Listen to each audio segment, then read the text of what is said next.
Hi guys! Today I will share about one of the most secure and terrifying prisons in the world. The name of the prison makes the throats of criminals dry up. It began with a photograph. Rows upon rows of tattooed men, shaved heads, hands chained behind their backs, wearing only white shorts, sitting shoulder to shoulder on a cold concrete floor.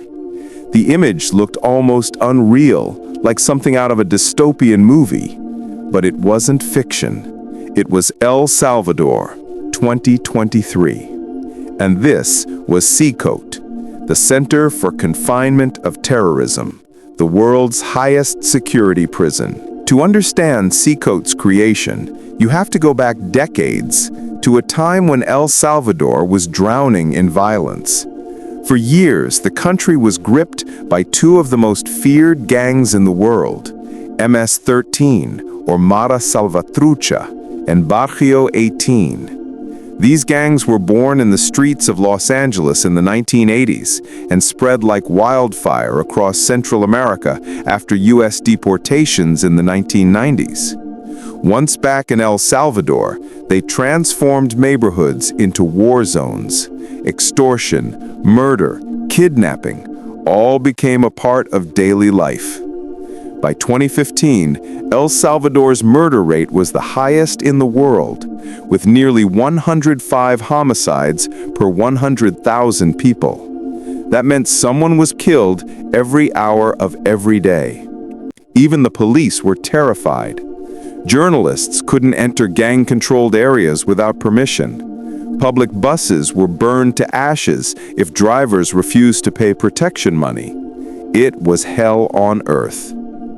Then came Nayib Bukele, a young, tech-savvy president who promised one thing: we will end the gangs. Most Salvadorans didn't believe him at first, but he did something no one expected.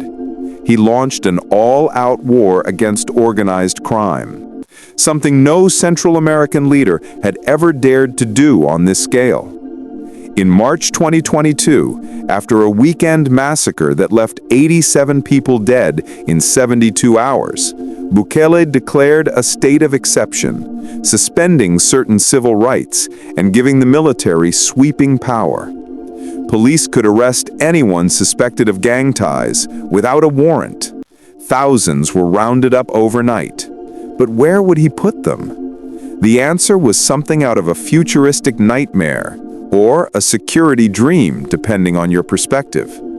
Deep in the rural town of Tecoluca, Bukele ordered the construction of Cecot, a colossal fortress designed to house 40,000 inmates, making it one of the largest and most secure prisons on the planet. Construction began in 2022 and was completed in just 7 months, an almost impossible feat. Cecot's design is terrifyingly efficient. Surrounded by high concrete walls topped with electrified barbed wire, the facility covers 166 acres of isolated land, monitored by 600 surveillance cameras, armed guard towers, military patrols, and motion sensors that detect even the slightest movement. Every door, every hallway, and every inch of the prison is digitally monitored from a central command room, a nerve center that never sleeps. The prisoners have no access to sunlight, no visits from family, no phones, no outside communication. They sleep on steel plates, no mattresses, no comfort. Meals are basic, and inmates eat under surveillance. Guards are masked and forbidden to speak to prisoners. There are no windows. Every inch of the facility is designed to break the spirit of the men who once terrorized an entire nation. In February 2023, the world watched in shock as the first 2,000 gang members were transferred to Cecot. The footage, released by Bukele's government, showed half-naked, heavily tattooed men being loaded into buses, shackled together, heads bowed. Inside the prison, they were forced to sit on the floor in tight formation, silent, surrounded by heavily armed guards. It was a scene that felt like a message to every gang member still on the streets. Your time is over. Critics called it a human rights disaster. Amnesty International and Human Rights Watch condemned Bukele's approach as authoritarian and brutal. Families of detainees protested outside government buildings, claiming innocent people were being swept up in mass arrests. But inside El Salvador, something remarkable happened. Crime plummeted. For the first time in decades, Salvadorans could walk at night, open small businesses without extortion, and send their children to school without fear. By 2024, the homicide rate had fallen by more than 90%, making El Salvador one of the safest countries in Latin America. Bukele's approval rating soared above 90%, an almost unheard-of number in modern politics. Yet the cost of that security came with questions. Was this a victory for peace or the rise of a police state? Many wondered if the success of Cecot could last once the iron grip loosened. Others saw it as a new model for countries like Honduras, Guatemala, and even parts of the U.S. struggling with gang violence.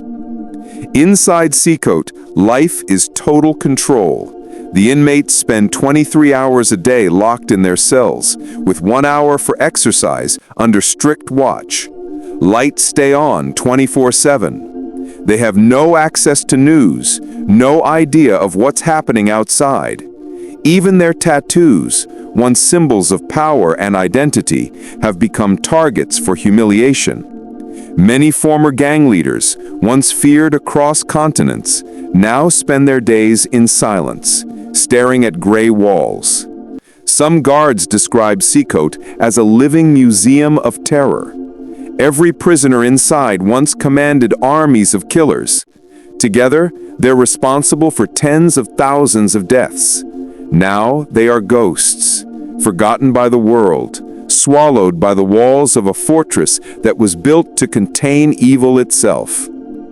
Bukele himself has embraced the symbolism. In speeches, he calls Cecot the end of the gangs. He even allowed journalists to film inside the facility, showing the world what he described as true justice. The images were chilling, but mesmerizing, a visual representation of a nation reclaiming control after decades of fear. In many ways, Cecot represents a turning point in global law enforcement philosophy. While Western countries debate rehabilitation, El Salvador has chosen eradication. The prison is not meant to reform, it's meant to contain and neutralize. It's both admired and feared, a symbol of how far a government can go when pushed to the brink. But beneath the success stories and viral videos lies a darker question. What happens when a government becomes too powerful? Inside Cecot, there are no appeals, no second chances, no visitors. Some human rights observers warn that a system built on fear can easily become a weapon against anyone who disagrees. Still, for millions of Salvadorans, Cecot is not a symbol of oppression, it's a symbol of relief. For the first time in their lives, they can walk the streets without paying gang taxes. They can celebrate birthdays outside without hiding. They can dream again. Today, as global crime rates rise and cities around the world struggle with gang violence, Cecot stands as a paradox, a prison that represents both hope and horror. For some, it's the future of public safety. For others, it's a warning of what happens when a government becomes too powerful. And yet, one fact remains undeniable. El Salvador, once the murder capital of the world, is now one of its safest nations, all because of a single prison carved out of fear, built on power, and sealed in silence.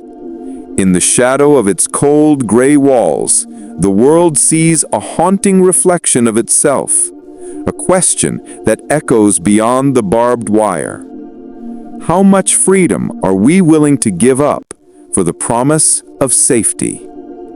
Let me know how you liked today's video by commenting, and subscribe to the channel to get the next video. Stay well, stay healthy, and best wishes.